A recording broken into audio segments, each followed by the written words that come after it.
Good evening students, welcome to Germany classes. मैं अभिषेक भारद्वाज आपका स्वागत करता हूं हमारे यूट्यूब चैनल पर। तो बच्चों, हमारी सेमेस्टर थर्ड की वाली क्लास है, ठीक है। इसमें देखो, लास्ट लेक्चर में मैंने आपका अल्कलाई स्पेक्ट्रा पूरा करवाया था। आई होप आपको समझ में आया होगा अच्छे से। एग्जाम पॉइंट ऑफ व्यू से काफी इंपॉर्टेंट है, ठीक है। आज जो आपका ये जो 7th यूनिट है आपका एक्सरे एंड एक्सरे स्पेक्ट्रा, ठीक है। तो इसमें भी आपको एक्सरे स्पेक्ट्रा को अच्छे से पढ़ के जाना है, वो मैं आज आपको यहाँ पे पढ़ाऊंगा, ठीक है। इस चैप्टर में से आपका x ray spectra most important topic है और ये आपके एग्जाम में आया है हमेशा, प्रीवियस ईयर्स में भी, और आपका इस वाले एग्जाम में भी आने के इसके 99% चांसेस हैं, ठीक है। तो मैं आज आपको करवाऊंगा आपका कौन सा स्पेक्ट्रा, एक्सरे स्पेक्ट्रा, ठीक है। सो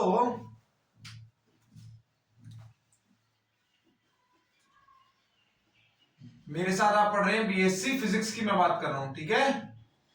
मैथ्स आप पढ़ते हैं मैम के साथ। और आपका सेमेस्टर कौन सा है? ये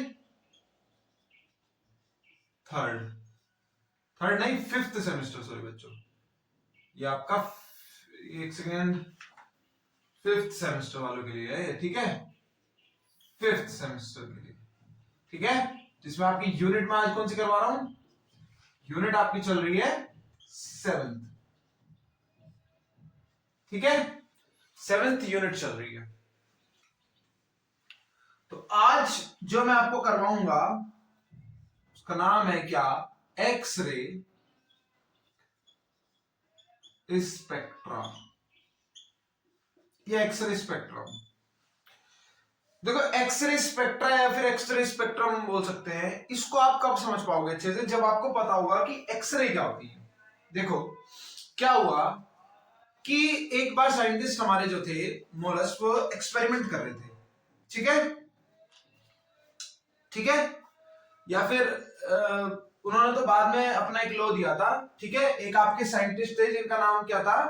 रोंगटर, ठीक है। तो वो एक दिन क्या कर रहे थे? एक्सपेरिमेंट कर रहे थे और उन्होंने क्या करा, इलेक्ट्रॉन बीम्स को उन्होंने क्या करा, यहां पर एक कैथोड लिया, ठीक है। ये क्या लिया? कैथोड लिया। और इधर उन्होंने क्या लिया? एक हैवी टारगेट लिया, हैवी एटॉमिक टारगेट, ठीक है। जिसे उन्होंने कनेक्ट कर दिया किसके साथ? एनोड के साथ। जिसे उन्होंने कनेक्ट कर दिया एनोड के साथ, ठीक है। ये आपका क्या है? ये आपका है कैथोड, ठीक है। उन्होंने क्या लिया? कैथोड लिया।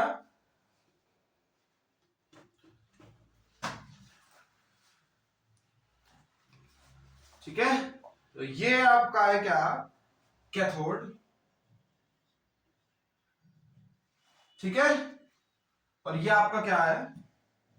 ये आपका है heavy target, heavy atomic target, ठीक है। या फिर हाई एटॉमिक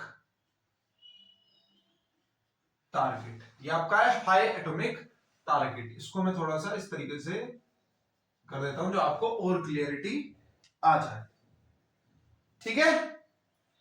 अब देखो क्या हुआ कि इन दोनों को किससे कनेक्ट करा गया? एक बैटरी से कनेक्ट करा गया, ठीक है। इन दोनों को किससे कनेक्ट करा गया? थोड़ा ऐसे बंद कर देता हूं, अब इजी हो जाएगा। इन दोनों को बैटरी से कनेक्ट किया गया। इसे नेगेटिव साइड से कनेक्ट किया गया और इसे पॉजिटिव साइड से कनेक्ट किया गया, ठीक है। ये आपकी कौन सी बैटरी है? V, ठीक है, ठीक है। और इसको एक अलग बैटरी से भी कनेक्ट किया गया था, इसका नाम हमने रख दिया V डैश, ठीक है।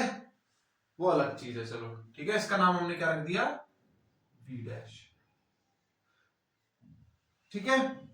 अब देखो, क्योंकि ये नेगेटिव से कनेक्ट है तो यहां पर क्या हो जाएगा? यहां पर आपके इलेक्ट्रॉन्स आगे इकट्ठा हो जाएंगे। तो क्या हुआ, यहां से इलेक्ट्रॉन क्या थे आपके? इजेक्ट हुए, एमिट हुए, और वो इलेक्ट्रॉन जाकर टकराए इस हैवी टारगेट के साथ, इस हैवी टारगेट के साथ। तो एक साइंटिस्ट ने ऑब्जर्व करी कि कुछ हीट निकल रही है फोटॉन्स की फॉर्म में, ठीक है। साइंटिस्ट ने ऑब्जर्व किया क्या कि हीट निकल रही है किसकी फॉर्म में? फोटॉन्स की फॉर्म में, ठीक है। समथिंग लाइक दिस, इस तरीके से क्या निकल रही है? फोटॉन्स की फॉर्म में कुछ एनर्जी निकल रही है। अब उस समय क्या था, देखो एक्सरे जो होती है वो नॉन विजिबल रे होती है, यानी इसको हम देख नहीं सकते। अगर प्रॉपर्टी की बात करूं तो उस समय एक्सरे दिखी तो नहीं, लेकिन हाँ ये नोटिस हुआ कि फोटॉन्स की फॉर्म में कोई एक एनर्जी निकल रही है। अब क्योंकि तब तक इसकी कोई डिस्कवरी हुई नहीं थी, यानी ये जो रे थी आपकी ये अननोन थी, तो साइंटिस्ट ने इसका नाम रख दिया क्या? X ray. क्या रख दिया? X ray. क्यों? क्योंकि ये आपकी क्या थी? अननोन रे थी। ठीक है, क्या थी? अननोन रे थी, तो इसका नाम रख दिया एक्स रे। ठीक है, जब ये आपका हैवी एटॉमिक टारगेट से जाकर टकराई तो इसका नाम रख दिया फिर इन्होंने एक्स रे। ठीक है, उसके बाद हमारे पास क्या आई? एक्सरे हमारे पास निकल के आई। अब देखो, अगर मैं एक्सरे की प्रॉपर्टीज के बारे में बात करूं तो एक्सरे सबसे बड़ी इंपॉर्टेंट चीज है क्या कि ये जो होती है ये आपकी नॉन विजिबल रे होती है, गामा रे और अल्ट्रावायलेट रे के बीच में लाई करती है। ठीक है, और आपकी इसकी प्रॉपर्टी ये है कि इसको हम भाई कहां पर हमारा हाथ फ्रैक्चर है उस पर्टिकुलर पॉइंट को मेजर करने के लिए मेडिकल में भी यूज कर सकते हैं। और अगर इसकी प्रॉपर्टी के बारे में मैं बात करूं तो आपकी इसकी प्रॉपर्टी क्या हो जाएगी कि इसकी जो वेवलेंथ होती है वो आपका समवेयर अराउंड 10⁻⁸ से 10⁻11 तक लाई करती है। ठीक है, तो ये कुछ इसकी प्रॉपर्टीज हैं एक्सरे की। ठीक है, ये आपके एग्जाम पॉइंट ऑफ व्यू से भी ज्यादा इंपॉर्टेंट नहीं है एक्सरे की प्रॉपर्टीज, इसलिए मैं लिखवा भी नहीं रहा हूं। ठीक है, लेकिन फिर भी मैं बता रहा हूं, जिन बच्चों को लिखना है जो जो मैंने लाइन बोली है एक बार पॉज करें, उसको फटाफट से नोट कर लेना अपनी नोटबुक में। ठीक है, सो ये तो रही बात एक्सरे की। अब देखो क्या हुआ, जब ये इलेक्ट्रॉन्स इसके ऊपर जाकर टकराए तो हमें पता तो लगे ये एक्सरे निकली। ठीक है, लेकिन जब इनका स्पेक्ट्रम निकाला गया, जो हमने एक्सरे स्पेक्ट्रम निकाला था, तो वो स्पेक्ट्रम जो हमारा निकल कर आया वो दो स्पेक्ट्रम निकल कर आया। यानी एक्सरे जो स्पेक्ट्रा है वो दो टाइप के स्पेक्ट्रम निकल के आए। वो कौन कौन से थे अब दिखाता हूं मैं आपको, और उनके पीछे क्या रीजन था, यानी उन स्पेक्ट्रास का ओरिजिन क्या था, वो भी अब हम डिस्कस करेंगे। ठीक है, एक बार अगर किसी को ये ड्रॉ करना है, वैसे तो ये ड्रॉ करने की जरूरत नहीं है, लेकिन फिर भी किसी को करना है तो कर सकता है। अगर भाई ये लॉन्ग में आता है आपका तो आपको एक्सरे समझाना पड़ जाए, क्या पता। तो ये चीज आप जो जो मैंने चीजें बताई है, हिंदी मीडियम वाले अपनी तरफ से बना बना के हिंदी में लिख देना, और इंग्लिश वाले इंग्लिश में लिख देना। ठीक है, इतना ये हार्ड है नहीं, इस वजह से मैं इसके ज्यादा नोट्स नहीं बनवा रहा हूं, क्योंकि ये बहुत बेसिक चीजें हैं। ठीक है, बिल्कुल सिंपल चीज है, जस्ट आपको इस को याद रखना है। जो सेटअप मैंने बनवाया है इस सेटअप को याद रखना है, उसके बाद तो जस्ट आपको लिखते चले जाना। ठीक है, चलो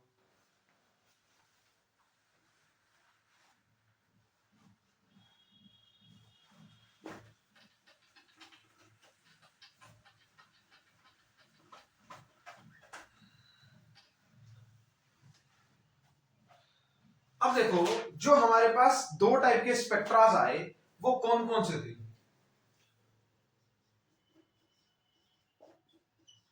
to types of x ray spectra. अब वो कौन कौन से टाइप थे? देखो, पहला जो टाइप आया था वो आया था आपका कौन सा? कैरेक्टरिस्टिक्स। ठीक है, कैरेक्टरिस्टिक स्पेक्ट्रम। और सेकंड जो आपके पास टाइप आया वो आपका आया कॉन्टिन्यूअस स्पेक्ट्रम। Continuous spectrum. ठीक है, अब ये जो देखो इन दोनों में फर्क जो आया, देखो अगर मैं डायग्राम से आपको समझाऊं, ये डायग्राम भी इंपॉर्टेंट है, आप बनाना चाहो तो बना देना। ठीक है, अगर मैं आपका इंटेंसिटी यानी रियलिस्टिक इंटेंसिटी और आपका वेवलेंथ के बीच का एक वो बनाऊं डायग्राम, तो देखना क्या निकल के आया।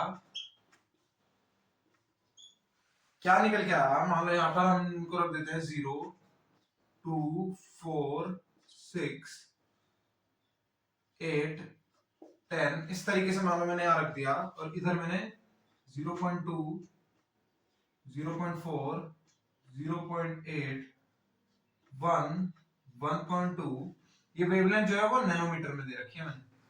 ठीक है, इसमें दे रखी है नैनोमीटर में दे रखी है। तो देखो क्या नहीं मिला कि आपके पास जो कैरेक्टरिस्टिक स्पेक्ट्रम था उसकी जो इंटेंसिटी थी वो सबसे ज्यादा हाई थी, लेकिन और देखो यहां पे कोई भी जीरो नहीं था, लेकिन वो जो स्पेक्ट्रम आया वो कुछ इस तरीके से हमको शो कर रहा था, यानी विद वेवलेंथ पहले क्या हुआ, आपकी इंटेंसिटी बढ़ी, ठीक है, विद वेवलेंथ आपकी क्या हुआ, इंटेंसिटी बढ़ी। उसके बाद क्या हुआ, थोड़ी उसने क्या दिखाई, थोड़ी बीच बीच में गिरावट दिखाई, फिर बढ़ा, मतलब कुछ एकदम कंटिन्यूअस नहीं आया, कुछ उसने क्या दिखाया इस तरीके से, कुछ इस तरीके से उसने क्या दिखाया, वो दिखाया अपना चेंजेस दिखाए, ठीक है। यानी कभी गिरा, फिर हल्की सी फ्रीक्वेंसी बढ़ी, इंटेंसिटी भी बढ़ी, फ्रीक्वेंसी के साथ आपकी इंटेंसिटी बढ़ी, फिर घट गई, फिर बढ़ी, फिर घट गई। तो इस तरीके से ये आपकी एक्सरे की इंटेंसिटी में यहां पर गिरावट आई। ये वाला जो पोर्शन है इसका बाद में डिफाइन भी करा गया, जिसको हमने के alpha, K beta, K gamma, M alpha, M beta, M gamma नाम दे दिया, वो मैं आपको भी पढ़ाऊंगा। अभी आप बस इतना समझे कि ये वाला जो स्पेक्ट्रम आया आपका, ये वाला जो स्पेक्ट्रम निकल कर आया, ठीक है, ये वाला जो आपका बेसिक स्पेक्ट्रम निकल कर आया, जिस स्पेक्ट्रम को भी हम डिटेल में पढ़ेंगे, ठीक है। देखो क्या था, स्टार्टिंग में हमारे पास हमें सिर्फ इतना पता था कि इलेक्ट्रॉन जो होते हैं वो ऑर्बिट्स में रिवॉल्व करते हैं, हमें ये नहीं पता था कि इलेक्ट्रॉन जो होते हैं उनके ऑर्बिट्स के बाद सब ऑर्बिट्स भी होते हैं।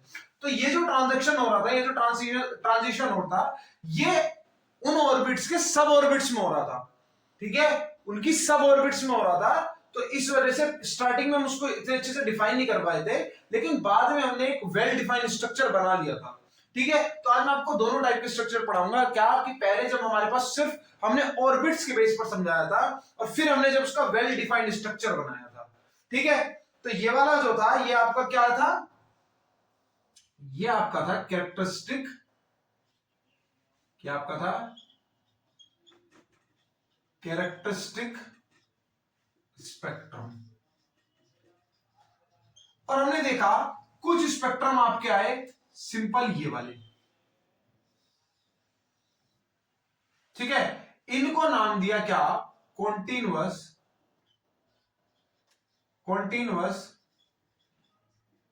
स्पेक्ट्रम, इनका नाम आया कॉन्टिन्यूअस स्पेक्ट्रम, ठीक है, क्योंकि ये बिल्कुल कॉन्टिन्यूअस थे, इनमें कहीं भी ब्रेक नहीं था, ठीक है, ये बस पहले बढ़ रहे थे फिर घट रहे थे, तो ये जो था आपका कॉन्टिन्यूअस था, ठीक है। लेकिन ये कॉन्टिन्यूअस नहीं था, इसलिए इसका नाम रखा गया कैरेक्टरिस्टिक स्पेक्ट्रम, ठीक है। अब देखो कि कॉन्टिन्यूअस स्पेक्ट्रम का आखिर ओरिजिन क्या था, ओरिजिन यानी कि ये कैसे प्रोड्यूस हुआ। अभी ये तो मैंने खाली आपको डायग्राम से समझा दिया, लेकिन ये कॉन्टिन्यूअस कैसे हुआ, ये प्रोड्यूस किस तरीके से हुआ, अब हम उसको डिस्कस करेंगे।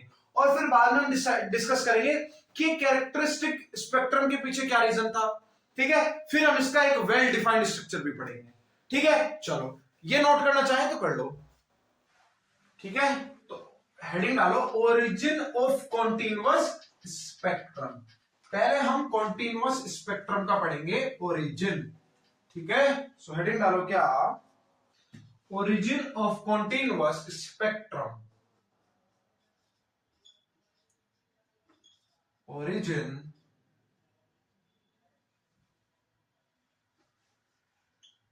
ऑफ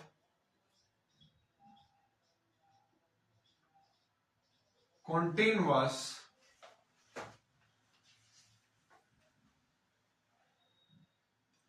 spectrum,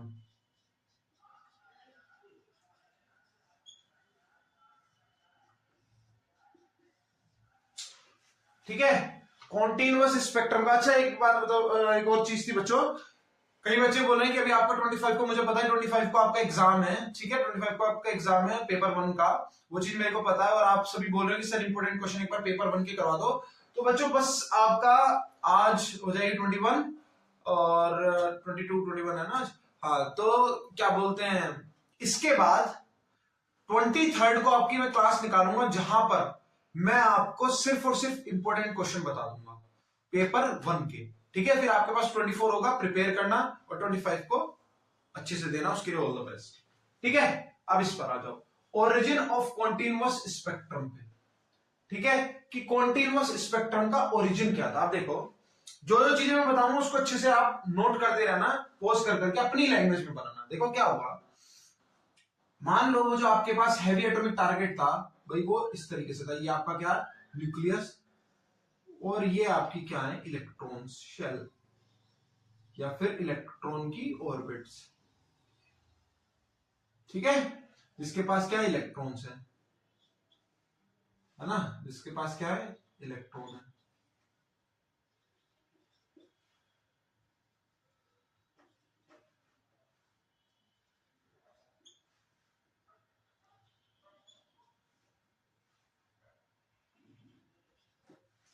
ये हमारे पास क्या है, इलेक्ट्रॉनिक, ये हमारे पास एटॉमिक स्पेक्ट्रा है, ठीक है। सॉरी, ये हमारे पास क्या है, हैवी एटम, हैवी एटम है, ठीक है, ये हमारे पास क्या है, हैवी एटम है। अब हमने क्या करा था, हमने इलेक्ट्रॉन्स की रेस को इस पे क्या किया था, एमिट किया था, ठीक है। मान लो अभी एक रे को लेके चलते हैं, क्या करा, इलेक्ट्रॉन की रे को इस पर क्या किया, एमिट करा, ठीक है। इलेक्ट्रॉन की रे को इस पर क्या करा था, हमने एमिट करा था। अब मान लो कि इस इलेक्ट्रॉन की जो एनर्जी थी वो काफी हाई थी, ठीक है, हाई एनर्जी थी, ठीक है। इसका मतलब वो हाई वेलोसिटी के साथ क्या कर रहा होगा, मूव कर रहा होगा। अब देखो, मान लो वो न्यूक्लियस के बिल्कुल पास से निकलता है, वो न्यूक्लियस के बिल्कुल पास से निकलता है। अब इलेक्ट्रॉन्स आपका क्या होता है, नेगेटिव चार्ज, न्यूक्लियस आपका क्या होता है, पॉजिटिव चार्ज, न्यूक्लियस आपका क्या होता है, पॉजिटिव चार्ज। तो क्या हुआ, जब ये इलेक्ट्रॉन आपका न्यूक्लियस के पास से गुजरा तो इसने क्या ऑब्जर्व किया, इसने फोर्स ऑफ अट्रैक्शन को ऑब्जर्व किया, कोलंबियन फोर्स ऑफ अट्रैक्शन को ऑब्जर्व किया, लेकिन इसकी एनर्जी हाई थी, इस वजह से टकराया नहीं। क्या हुआ, इसका पाथ जो था वो डेविएट हो गया, पाथ जो हुआ डेविएट हुआ। इस जो इसने पाथ डेविएशन करा, इस डेविएशन पाथ में मान लो इसकी स्टार्टिंग वेलोसिटी v थी, तो यहां इसकी वेलोसिटी में चेंज आ गया होगा। अब इसकी जो वेलोसिटी है वो v डैश होगी होगी। तो ये जो वेलोसिटी में चेंज आया, इस चेंज में उसने क्या करा होगा, कुछ एनर्जी को लूज किया होगा, ठीक है। उसने क्या किया, अपनी कुछ एनर्जी को लूज किया, और वो जो एनर्जी उसने लूज की ना, वो उसने फोटोन की फॉर्म में लूज करी, फोटोन की फॉर्म में लूज करी। यानी हमको यहां से एक एक्सरे निकल कर आई, हमारे पास क्या एक्सरे स्पेक्ट्रम निकल कर आया, जिसको हमने कॉन्टिन्यूअस स्पेक्ट्रम बोला, ठीक है। ये जो पूरी चीज हुई ना, यही रीजन था कॉन्टिन्यूअस स्पेक्ट्रम के पीछे। यानी वो जो आपने इलेक्ट्रॉन भेजा वही निकल कर आया, बस फर्क क्या हुआ, उसकी जो वेलोसिटी थी उसमें चेंज आया, उस वेलोसिटी चेंज होने की वजह से उसका क्या हुआ, उसकी एनर्जी जो थी वो थोड़ी सी डिक्रीज हो गई, और क्या हुआ, हमारे पास एक फोटोन निकलकर आया। अब मान लो मुझे इस फोटोन की एनर्जी निकालनी है, तो फोटोन की एनर्जी कौन सी होगी भाई, मान लो मेरे पास इनिशियल एनर्जी क्या थी, half M V square, half M V square, ये मेरे पास इसकी पूरी एनर्जी थी। अब मेरे पास इसकी एनर्जी क्या है, अब मेरे पास इसकी एनर्जी है half M V dash square. अब मेरे पास क्या है, वी डैश स्क्वायर, ठीक है भाई। मान लो मेरे पास 10 पहले, फॉर एग्जांपल मेरे पास पहले 10 रुपए थे, अब मेरे पास 8 रुपए हैं, अब मेरे पास 8 रुपए हैं, मैंने किसी बच्चे को x रुपए उधार दिए, स्टार्टिंग में मेरे पास 10 रुपए थे, आज मेरे पास 8 रुपए हैं, यानी उस बच्चे को मैंने कितने रुपए उधार दिए होंगे, 2 रुपए उधार दिए होंगे। कैसे आया, जब 8 में से 2 माइनस करा, तो ये जो h म्यू निकला, ये x, ये भाई क्या है, ये आपके x, ये फोटोन है, वो फोटोन, ये जो एनर्जी आई है फोटोन की, जो एनर्जी आई है वो एनर्जी कौन सी है, वही एनर्जी जो लूज की है, वही रुपए जो दिए हैं, तो वो दिए हैं तो कैसे निकालेंगे, माइनस करके, ठीक है। यानी हाफ एम वी स्क्वायर जो आपकी इनिशियल एनर्जी थी, उसमें से जो फाइनल एनर्जी हम माइनस करेंगे, तो वो आपका हमारा क्या निकालेगा, एच म्यू, या फिर इसको हम एच मैक्स से भी डिनोट कर सकते हैं, एच मैक्स से भी डिनोट कर सकते हैं, यानी वो आपकी maximum frequency of that particular x ray, ठीक है। अब मान लो, अगर मान लो ऐसा हो जाए कि मेरे पास फॉर वी डैश बराबर 0 आ जाए, वी डैश बराबर 0 का मतलब क्या है, कि जो आपका ये जो इलेक्ट्रॉन गया, ये क्या हो जाए, कंप्लीटली स्टॉप हो जाए, यानी ये जो आपका इलेक्ट्रॉन था, इलेक्ट्रॉन स्टॉप्स कंप्लीटली, देन तो तब आपका क्या होगा, जो आपकी एनर्जी थी ना, हाफ एम वी स्क्वायर, जो आपकी इनिशियल एनर्जी थी, वही आपका एच मैक्स के बराबर होगी। तो ये आपका बेसिकली एच मैक्स तो आपकी ये है, ये आपकी मैक्सिमम फ्रीक्वेंसी है, ठीक है। ये आपकी मैक्सिमम फ्रीक्वेंसी है। कौन सी फ्रीक्वेंसी मैक्सिमम होती है, जिसके लिए आपका क्या हो, इलेक्ट्रॉन जो हो वो पूरी तरीके से स्टॉप हो जाए, ठीक है। जिसकी वजह से आपका इलेक्ट्रॉन ज्यादा जो था वो पूरी तरीके से स्टॉप हो जाए, उसी एनर्जी को हम क्या बोलते हैं, उसी एनर्जी को हम बोल देंगे कि आपका वो जो आपकी फ्रीक्वेंसी है वो मैक्सिमम है उस एनर्जी के लिए। ठीक है,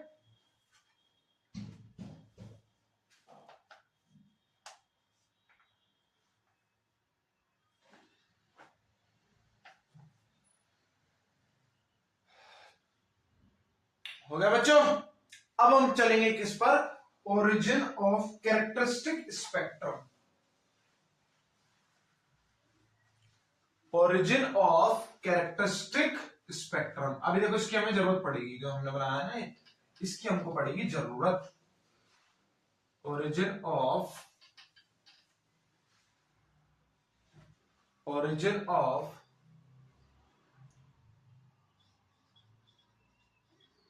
कैरेक्टरिस्टिक स्पेक्ट्रम, कैरेक्टरिस्टिक स्पेक्ट्रम। देखो क्या हुआ, अब ये जो इलेक्ट्रॉन आया इसमें एक चीज और भी तो हो सकती है, क्या होगा वो देखते हैं।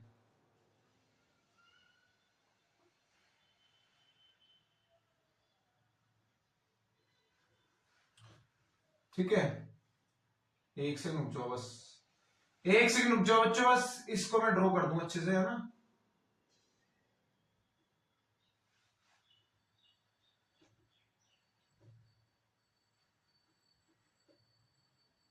अब समझना जरा।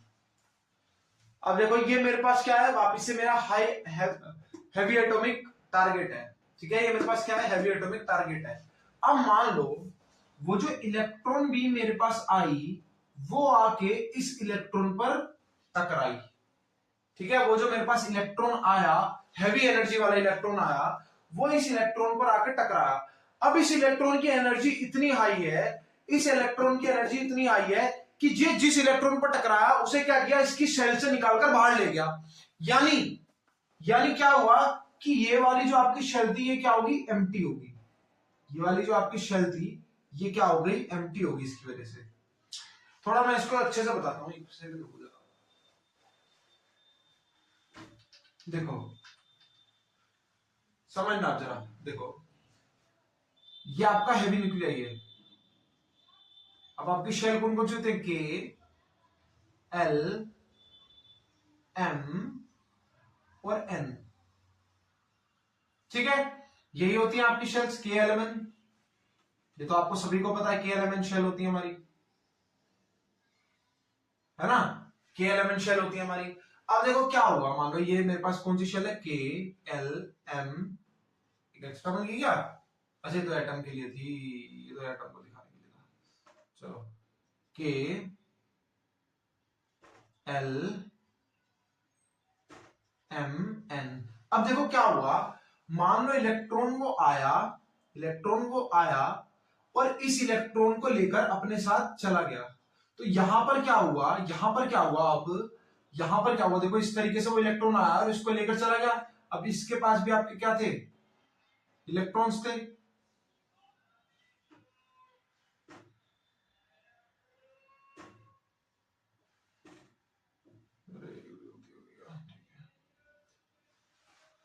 ठीक है, तो के वाली शेल के पास आया,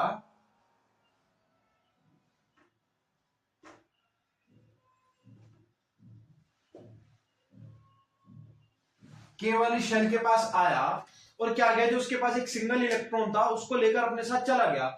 यानी क्या हुआ, आप देखना बारी बारी, अब इसको समझना कि हुआ क्या आखिर फिर।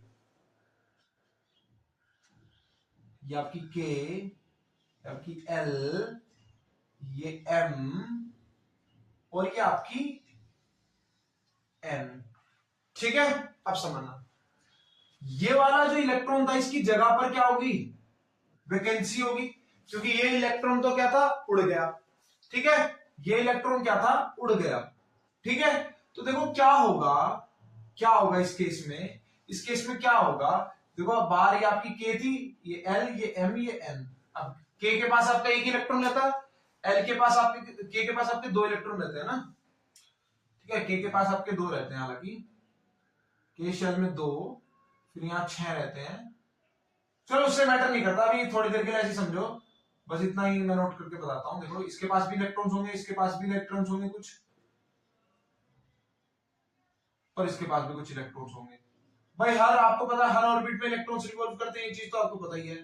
अब क्या होगा, मान लो ये जो वैकेंसी यहाँ पर क्रिएट हो गई है इस इलेक्ट्रॉन्स की वजह से, ये जो इलेक्ट्रॉन अपने साथ इस इलेक्ट्रॉन को ले गया है, ये जो वैकेंसी यहाँ पर क्रिएट हो गई है, तो इस वैकेंसी को भरने के लिए क्या होगा, एटम का अपना एक नेचुरल फिनोमिना है भाई, क्योंकि यहाँ पर एटम हो गया हल्का सा अनस्टेबल, तो स्टेबिलिटी लाने के लिए एटम अपने आप को बचाने के लिए क्या करता है, या तो वो, ठीक है, क्या कर सकता है वो, या तो वो एल शेल के इलेक्ट्रॉन को अपने अंदर ले लेगा, ये हो सकता है पहला केस, यानी या तो वो के शेल के इलेक्ट्रॉन्स को, सॉरी, या तो वो एल शेल, ये जो आपके एल शेल है ना, ये वाला जो इलेक्ट्रॉन है ये आकर इसमें बैठ जाएगा, पहला केस ये हो सकता है, ठीक है, इसमें बैठ जाएगा। इसको हम बोल देते हैं के अल्फा ट्रांजिशन, इसको हम बोल देते हैं के अल्फा ट्रांसमिशन या ट्रांजिशन, ठीक है। ये ना हो, ऐसा भी हो सकता है जो इसके बाहर वाली है, यानी जो आपकी एम वाली है, एम वाली अपना इलेक्ट्रॉन दे दे, ये भी हो सकता है कि इस के शेल को एम वाली अपना क्या दे दे, इलेक्ट्रॉन दे दे, तो इसको हम बोल देते हैं के बीटा ट्रांजिशन, सॉरी, इसको बोल देते हैं के बीटा। एक और केस हो सकता है क्या, कि जो ये आपकी एन शेल है, ये जो आपकी एन शेल है, ये क्या करे, ये अपना इलेक्ट्रॉन दे दे इसको, जिससे ये अपनी क्या करे, वैलेंसी को फुलफिल कर ले, तो इसको हम बोल देते हैं के गामा ट्रांजिशन। और ये वाला जो ट्रांजिशन होता है, इस सब में क्या होता है, ये क्या करता है, अब ये एनर्जी लूज कर रहा है, तो ये जो एनर्जी लूज करता है ये किसकी फॉर्म में करता है, एक्सरेज की फॉर्म में करता है, और तो यहां पर भी हमको क्या मिलता है, एक स्पेक्ट्रम मिलता है, लेकिन ये कॉन्टिन्यूअस नहीं होता, ठीक है, ये क्या होता है, कॉन्टिन्यूअस नहीं होता, इसी वजह से इसको क्या बोलते हैं हम, इसको बोलते हैं कैरेक्टरिस्टिक स्पेक्ट्रम। अब सिमिलर केस हो सकता है, मान लो वो जो इलेक्ट्रॉन आया वो के शेल के साथ ना टकराकर किसके साथ टकरा गया, मान लो एल वाले के साथ टकरा गया, तो फिर क्या होगा, फिर वैकेंसी यहां क्रिएट हो जाएगी, फिर वैकेंसी कहां हो जाएगी, यहां क्रिएट हो जाएगी। अब इसको भरने के भी अलग अलग तरीके हैं, ठीक है, कभी भी देखो नीचे वाली शेल, कभी भी नीचे वाली शेल से ऊपर वाली शेल में इलेक्ट्रॉन नहीं आएगा, इस चीज को याद रखना बस। तो इसको भरने के भी दो तरीके हैं, या तो वो इलेक्ट्रॉन एम वाली से ले ले, या फिर वो ले ले एन वाली से, ठीक है। अगर एम वाली से तो लेगा तो उसको बोलेंगे हम एल अल्फा ट्रांजिशन, और अगर एन वाली से लेगा तो उसको बोलेंगे एन बीटा ट्रांजिशन, ठीक है। एक ये तरीका हो सकता है। तीसरा तरीका ये हो सकता है कि जो इलेक्ट्रॉन है वो आकर इस एम शेल के इलेक्ट्रॉन पर टकरा जाए, अगर वो इस एम शेल के इलेक्ट्रॉन पर टकराया तो क्या होगा, फिर वैकेंसी यहां क्रिएट हो जाएगी। अगर मान लो वो टकराया इधर, तो वैकेंसी फिर क्या हो जाएगी, यहां क्रिएट हो जाएगी। फिर इसको कौन भर सकती है, आपकी सिर्फ और सिर्फ कौन सी, आपकी एन शेल। तो एन शेल का इलेक्ट्रॉन यहां आ सकता है, जिसको हम बोल सकते हैं, क्योंकि एम में भर रहा है तो इसको बोलेंगे एम अल्फा ट्रांजिशन, ठीक है। और यही सब आपका क्या करेगा, यही सब आपका है ओरिजिन ऑफ कैरेक्टरिस्टिक स्पेक्ट्रम, ठीक है। यही सब आपका क्या है, ओरिजिन ऑफ, ठीक है, ओरिजिन ऑफ कैरेक्टरिस्टिक स्पेक्ट्रम। ये देख रहे हो जो आपको के शेल को भरा है, इसको बोलते हैं के सीरीज स्पेक्ट्रम। ये आपका कहलाता है के, अभी मैं इसको अच्छे से भी एक और बार अच्छे से बताऊंगा, टेंशन ना लो, ठीक है। इसको बोलते हैं के सीरीज स्पेक्ट्रम। ये जो आपका स्पेक्ट्रम यहां क्रिएट हो रहा है ना, ये कहलाता है के सीरीज स्पेक्ट्रम, ये कहलाता है एल सीरीज स्पेक्ट्रम, और ये कहलाता है आपका एम सीरीज स्पेक्ट्रम, ठीक है। क्या कहलाता है, M series spectrum, M series x ray spectrum, L series x ray spectrum, और के सीरीज एक्सरे स्पेक्ट्रम। अब इसको हम और अच्छे से अगर इसका डायग्राम बनाएंगे तो वो किस तरीके से बन सकता है वो बताता हूं, देखो मैं आपको, ठीक है। बेसिकली हुआ क्या, आप देखना हुआ क्या था, देखो अब आपको ये तो पता होगा quantum number associated with each shell, यानी कि आपकी शेल होती है के एल एम एन, तो के के साथ जो क्वांटम नंबर एसोसिएटेड होता है वो होता है 1, एल के साथ 2, एम के साथ 3 और एन के साथ 4, ये चीज याद रखना, ठीक है। तो देखो हुआ क्या, मान लो ये मैंने ड्रॉ करी अपनी n equals to 4 quantum number के साथ, ये मेरी आई n, ठीक है।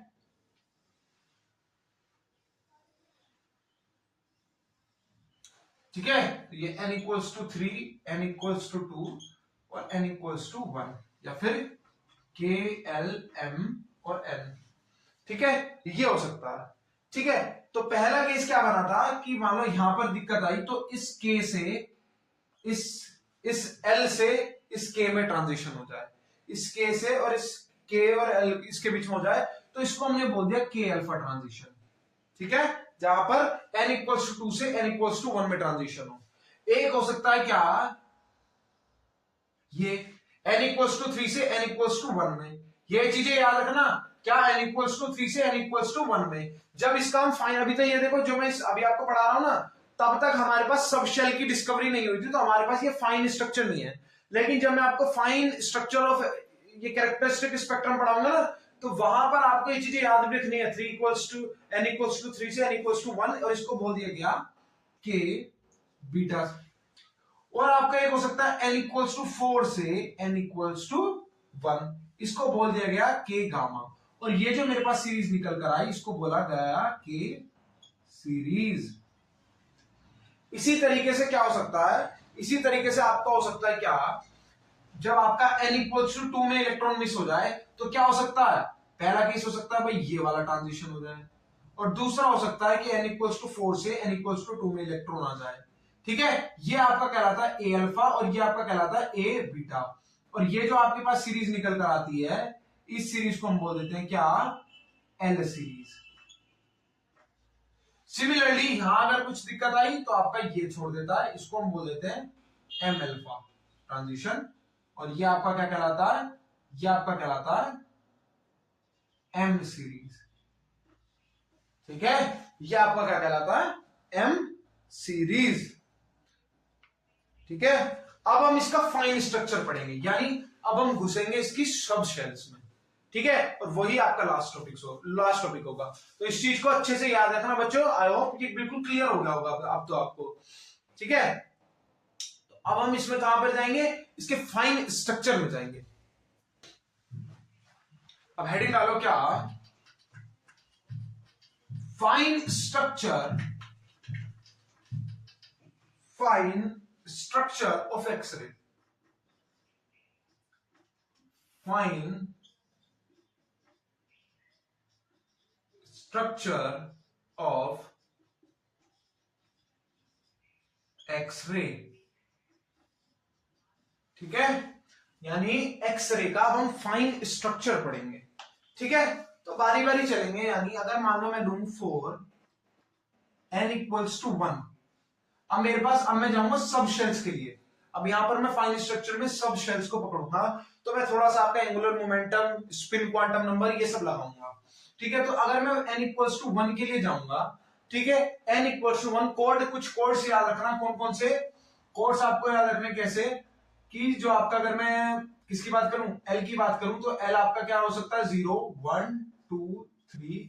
ठीक है, और कोड इसके लिए क्या है, S P D F। ठीक है, यानी L जो होता है वो आपका 0 होता है S के लिए, ठीक है, और P के लिए क्या होता है, 1 होता है। इस चीज को आपको याद रखना है। ठीक है, और ये भी याद रखना कि n इक्वल्स टू 1 के लिए कुछ चीजें और याद रखनी है आपको। एक तो ये याद रखना है, और ये एक और याद रखना है, क्या n इक्वल्स टू 1 के लिए आपका क्या होता है, S होता है। n इक्वल्स टू 2 के लिए आपका क्या होता है, SP दोनों होते हैं। n इक्वल्स टू 3 के लिए आपका क्या होता है, SPD होते हैं। ठीक है, ये चीजों को भी याद रखना। ठीक है, इन चीजों को भी याद रखना, तो ये चीज भी आपको याद रखनी है। और एक चीज और याद रखना कि अगर आपको J निकालना है तो वो आपका L प्लस S इस तरीके से होता है, इसको भी याद रखना। ठीक है, चलो अब देखो, अगर मैं फॉर n इक्वल्स टू 1 के लिए लूं, अगर मैं n इक्वल्स टू 1 के लिए लूं, ठीक है, अगर n इक्वल्स टू 1 के लिए लूं, यानी n इक्वल्स टू 1 के लिए, तो मैं S में जाऊंगा। तो S में जाऊंगा तो S में मेरी वैल्यू क्या होती है, L की, तो यानी मैं L की लूंगा, L बराबर लूंगा 0। और मेरे पास स्पिन निकालने का फॉर्मूला क्या होता है, S equals to, sorry, capital S equals to 2S plus 1, 2S plus 1।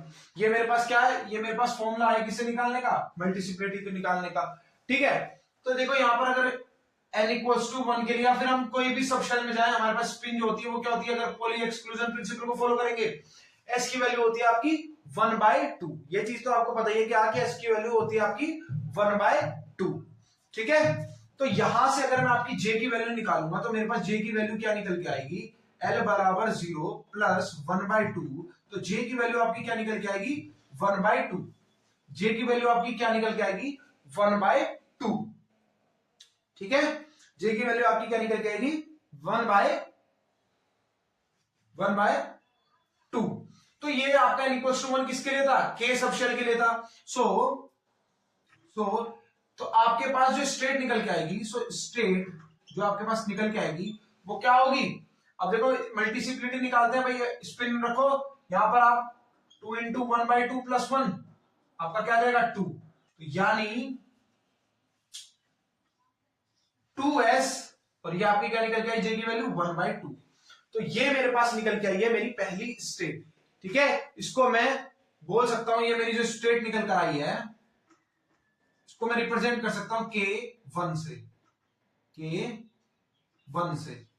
ठीक है, इसको मैं किससे रिप्रेजेंट कर सकता हूं, k1 से। 1 थोड़ा नीचे दिखा देता हूं, k1 से। ठीक है, तो for n equals to 1, for n equals to 1 मेरी जो स्टेट निकल कर आई है वो मेरे पास एक ही स्टेट निकल कर आई है जिसे मैंने k1 नाम दे दिया।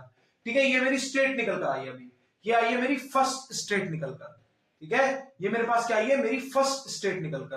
अब मान लो मैं अलग दूसरे वाले के लिए जाऊं, यानी इसको अलग कर देते हैं थोड़ा सा, यानी अगर मैं फॉर n बराबर 2 के लिए जाऊं, अब देखो n बराबर 2 के लिए मेरे पास कौन सा होता है, sp के लिए मेरे पास वैल्यू क्या होंगी, 0 और 1, यानी l की वैल्यू मेरे पास क्या होगी, 0 होगी और 1 होगी। ठीक है, l की बराबर l की वैल्यू मेरे पास क्या होगी, 0 और 1 होगी। ठीक है, और अगर मैं s के लिए जाऊं, एंड अगर मैं s के लिए जाऊं तो वो तो मेरे पास हाफ ही रहेगा। तो अगर मैं अब j की वैल्यू निकालूंगा, पहले मैं निकालूंगा किसके लिए, किसके लिए, पहले मैं निकालूंगा इफ l बराबर 0, तो j की वैल्यू मेरी क्या होगी, देखो यहां पुट करो, 0 प्लस 1/2 आपका 1/2, ये दिख रहा है एंड तक। ठीक है, सो 0 प्लस 1/2 1/2। नेक्स्ट अगर मैं निकालूं, ठीक है, तो एक तो मेरे पास ये आ गई, चलो ठीक है, एक तो मेरे पास ये आ गई। अगर मैं निकालूं इफ l जो है वो मेरा 1 के बराबर है, अगर l जो है वो मेरा 1 के बराबर है यहां। ठीक है, तो देखो मेरी j की वैल्यू क्या क्या आएगी, 1 प्लस 1/2 और आपकी कौन सी 1 माइनस 1/2। तो मेरे पास कितनी स्टेट्स निकल कर आएंगी, देखो 3/2 और आपका 1/2। तो यहां पर आपकी देखो टोटल स्टेट जो निकल कर आ रही है वो 3 निकल कर आएंगी। तो जो इसके स्टेट बनेगी, यानी तो आपकी देखो यहां पर 3 मल्टीप्लिसिटी निकल रही है बेसिकली, यहां पर आपकी मल्टीप्लिसिटी 1 थी, यहां पर आपकी 3 मल्टीप्लिसिटी निकल रही है। तो ये जो आपकी बच्चों ये सब कुछ बनाना है, इसको नोट भी कर लेना। ठीक है, ये सब अच्छे से ड्रॉ करना। ठीक है, तो यहां पर मेरे पास जो स्टेट्स निकल कर आएंगे, मैं कहां से इसके आगे यहीं पे ड्रॉ कर देता हूं। ठीक है, इस तरीके से कर देता हूं। ठीक है, या चलो एक काम करो, पहले इतना नोट करो, पहले इतना नोट कर लो, इंपॉर्टेंट चीज है बच्चों।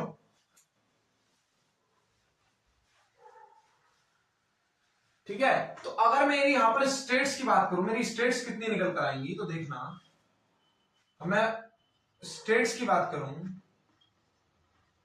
तो देखो मेरे पास स्टेट्स कौन कौन से निकल के आएंगी। एक को नाम मैं दे दूंगा L1, क्योंकि अब हम L वाले में हैं। ठीक है, n इक्वल्स 2 के लिए, और n इक्वल्स 2 के लिए आपकी L सब शेल होती है, L शेल होती है।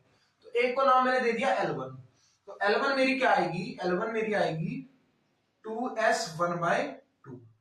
क्या आएगी, 2s 1/2, क्योंकि L बराबर 0 है, L बराबर 0 आपका s के लिए होता है। ठीक है, एक मेरे पास क्या आएगी L2।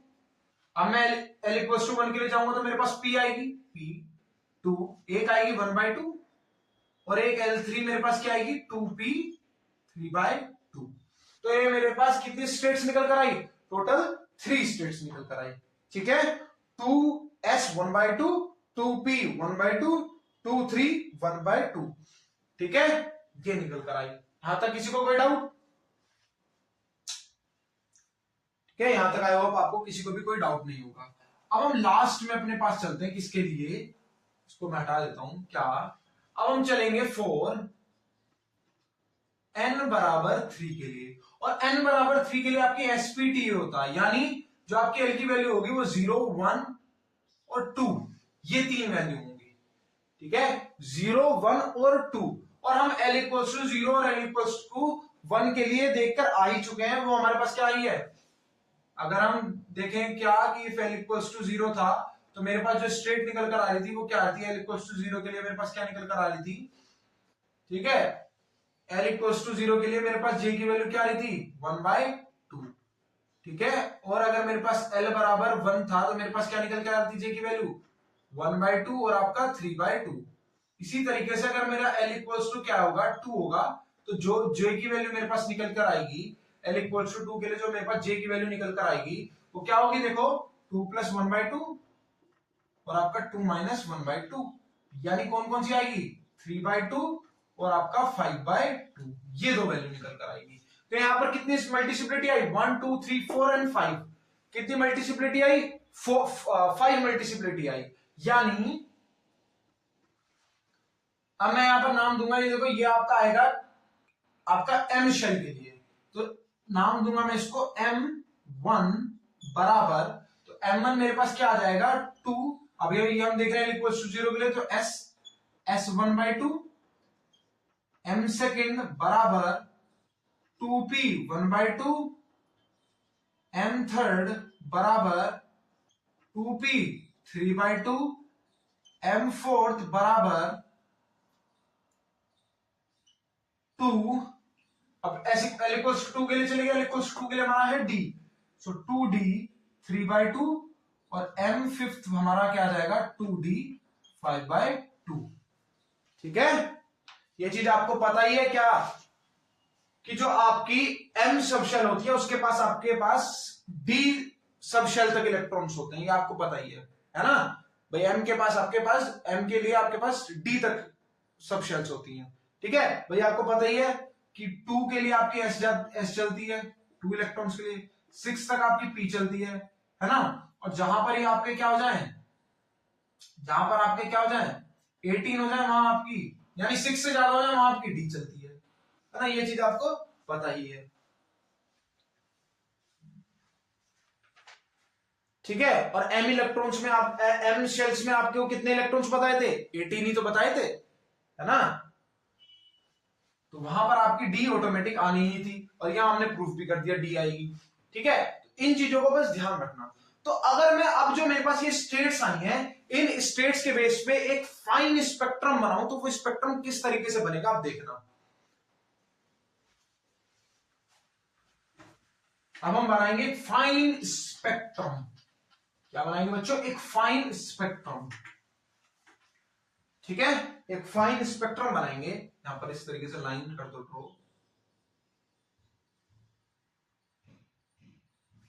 ठीक है, ये लाइंस आपको थोड़ी ड्रॉ करनी है अच्छे से।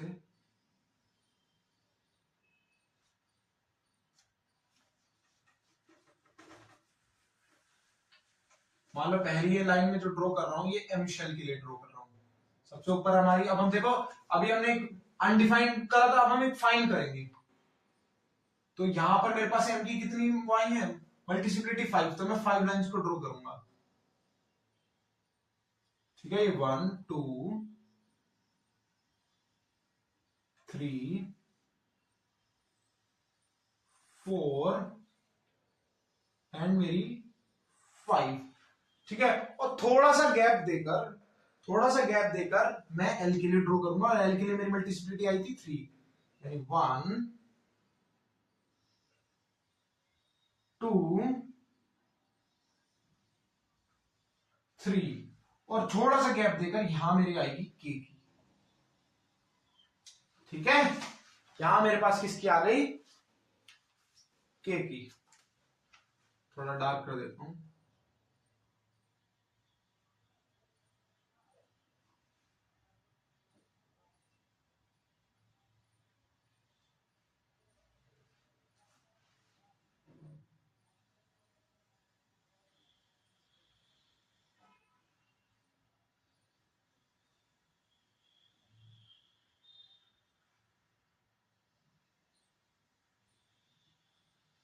दिख रही है बच्चों? अब आई होप आपको लाइंस अच्छे से दिख रही होंगी। ठीक है, और ये भी।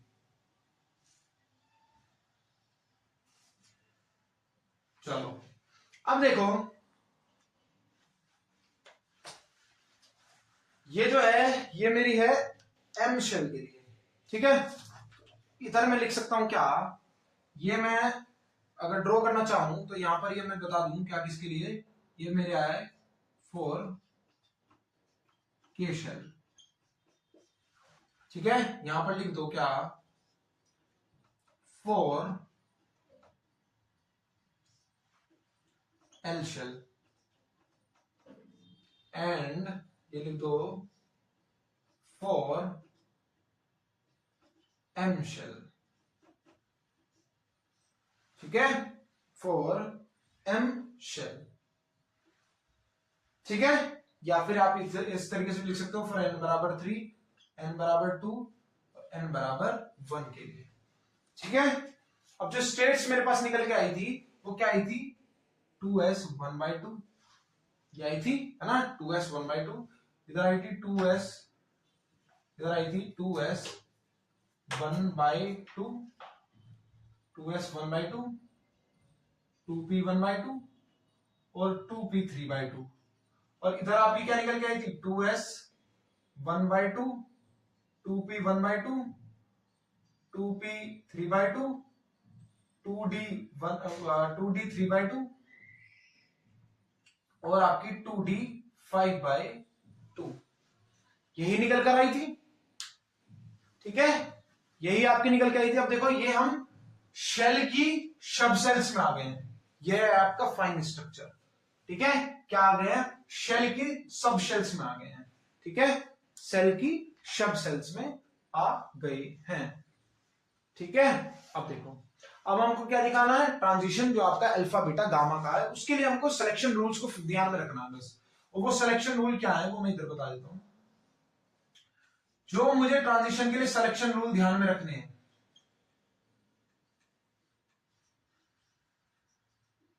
जो मुझे ध्यान में सिलेक्शन रूल रखने हैं, वो मेरे सिलेक्शन रूल क्या है, वो मेरे सिलेक्शन रूल है कि जो डेल एल की वैल्यू है वो मेरी कैसी होनी चाहिए, ±1 होनी चाहिए, और जो मेरी जे की वैल्यू है वो आपकी 0 ±1 होनी चाहिए। ठीक है, तो अब उसी के बेस मानकर हम क्या करेंगे, हम अपना ट्रांजिशन बनाएंगे। तो देखो जे की वैल्यू आपकी 1/2 है, तो ट्रांजिशन किस तरीके से हो सकता है आप देखना, जे की वैल्यू आपकी 1/2 है, तो यहां 3/2 में से 1/2 जाएगा, कितना बचेगा, पर है ना आपका कोई भी एक इंटीजर आना चाहिए, इस चीज को तो आप चलो बात की बात है। ठीक है, चलो, और इसमें मैं एक चीज और बतानी भूल गया आपको, क्या कि चलो उसकी तो जरूरत है नहीं वैसे, पर फिर भी छोड़ो। ठीक है, अब देखो, अब हमें ड्रॉ किसके लिए करना है, मान लो ये देखो कि पहला आपका 0 किसके लिए आएगा, डेल जे की वैल्यू 0 किसके लिए आएगी, तो देखो 1/2 - 1/2 एक ट्रांजिशन आपका ये हो सकता है। ठीक है, अब +-1 आपकी किसके लिए आ सकती है, +-1 आपकी किसके लिए आ सकती है बताओ, क्या 3/2 में से 1/2 जाएगा तो आएगी, तो आपकी 2/2 1 आएगी, बिल्कुल आएगी। ठीक है, बिल्कुल आएगी, यानी एक ट्रांजिशन आपका ये तो हो सकता है, ये तो हमको पता लग गया, एक ट्रांजिशन आपका ये भी हो सकता है, और 1/2 में से 1/2 भी जा सकता है, तो ये वाला भी ट्रांजिशन आपका हो सकता है, ये भी हो सकता है, और आपका ये भी हो सकता है। ठीक है, ये भी हो सकता है और आपका ये भी हो सकता है। अब आपका जो k इक्वल्स टू अल्फा था वो कहां से कहां तक था, जब आपका n इक्वल्स टू 2 से n इक्वल्स टू 1 हो, है ना, k अल्फा आपका कहां था, जब आपका n इक्वल्स टू 2 से n इक्वल्स टू 1 हो। तो देखो ये सारे ही आपके क्या है, n इक्वल्स टू 2 से n इक्वल्स टू 1, भाई दिख रहा है, n इक्वल्स टू 2 से n इक्वल्स टू 1, तो ये जो मेरी सीरीज आ रही है, देखो अभी इससे पहले जो मैंने आपको एक स्ट्रक्चर, अनडिफाइंड स्ट्रक्चर बताया था ना, जहां पर सिर्फ मैंने n की एक लाइन थी, n की एक लाइन थी, ठीक है, वो सिर्फ शेल तक था, यहां आप पहुंच गए सब शेल्स के ऊपर। ठीक है, यहां आप पहुंच गए सब शेल के लिए, तो याद करो वहां पर n इक्वल्स टू 2 से n इक्वल्स टू 1 में आपकी कौन सी सीरीज होती है, के अल्फा सीरीज होती है। तो ये जो आपकी निकल के आ रही है ये आपकी कौन सी है, ये आपकी के अल्फा है, ठीक है, ये आपकी कौन सी है, के अल्फा सीरीज है, ठीक है। तो ये आपकी जो आई है ना ये आपकी के अल्फा सीरीज है, के अल्फा, ठीक है, ये आपकी के अल्फा सीरीज है, ये आपकी के अल्फा सीरीज है, ठीक है बच्चों। तो ये आपकी कौन सी आ गई, के सीरीज। एक सेकंड, ये वाला ट्रांजिशन पॉसिबल नहीं है क्योंकि ये सेम भाई एस से एस में नहीं हो सकता, ठीक है, तो ये वाला आप रिमूव करो, ठीक है, ये नहीं होगा।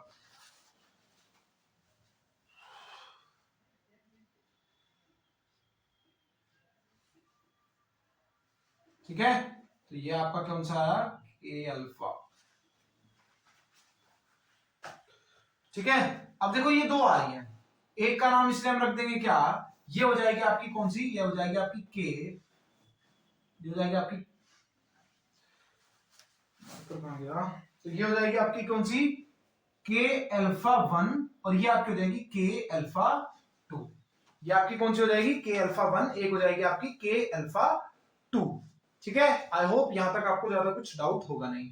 अब हम चलेंगे देखो किसके लिए, ये तो हो गया आपका अल्फा के लिए, अब बीटा के लिए, और बीटा के लिए ट्रांजिशन कहां से कहां तक था आपका, n इक्वल्स टू 3 से n इक्वल्स टू 1, तो n इक्वल्स टू 3 से n इक्वल्स टू 1 पे अब हम चलेंगे, तो देखो ट्रांजिशन किस तरीके से हो सकता है, ठीक है। तो ये s और ये आपका p, तो एक ट्रांजिशन पॉसिबल है ये वाला 1/2 1/2 0 आएगा ना, तो ये वाला ट्रांजिशन पॉसिबल है, और आपका ये वाला ट्रांजिशन पॉसिबल है,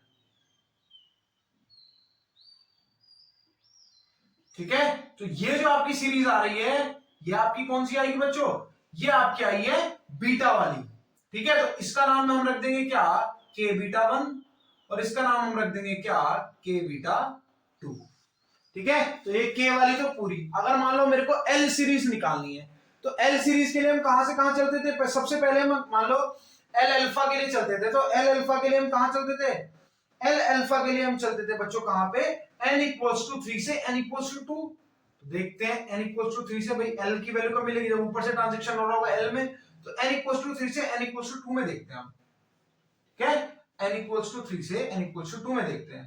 सबसे पहले देखते हैं 3/2 के लिए, ठीक है, p इक्वल्स टू 3/2 के लिए, सो p इक्वल्स टू 3/2 के लिए देखते हैं।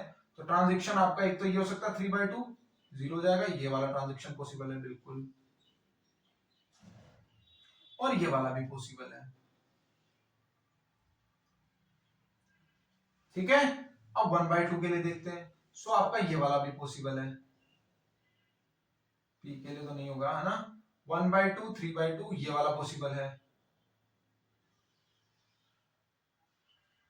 और आपका ये पॉसिबल नहीं है, ठीक है। और इसमें s के लिए देखेंगे तो ये पॉसिबल है, और आपका ये वाला भी पॉसिबल है, और आपका ये वाला भी पॉसिबल है ना, ये वाला भी पॉसिबल है।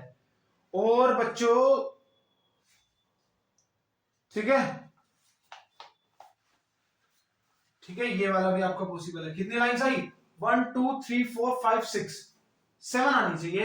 एक और देखना कोई मिस करा क्या हमने, 3/2 के लिए अगर हम देख रहे हैं तो हमने कौन सा लिया पहले, 3/2 0 हो गया, ठीक है, 5/2 माइनस 3/2 ओके, ये वाला पॉसिबल है। और अगर हम देखेंगे आपका p 1/2 के लिए, सो p 1/2 के लिए ये वाला पॉसिबल है, s इक्वल्स टू 3/2 के लिए यहां से ट्रांजिशन हो सकता है, यहां से ट्रांजिशन हो सकता है, 3/2 5/2 से करेंगे तो आपका अब ये ±1 नहीं आना है ना, p 3/2 से S/2 वाला रहेगा, ये आ गया ये। तो देखो इसके कितने कंपोनेंट्स आए, 1 2 3 4 5 6 7, तो ये 7 कंपोनेंट्स आपके आए हैं किसके, एल अल्फा, ठीक है, किसका है, एल अल्फा के। नाम रख दो L alpha 1, L alpha 2, L alpha 3, इस तरीके से नाम रख दो। तो बच्चों ये जो आपका प्रिपेयर हुआ है, ये है आपका fine structure of x ray spectrum. कौन सा वाला, कैरेक्टरिस्टिक स्पेक्ट्रम, ठीक है, नोट कर लो।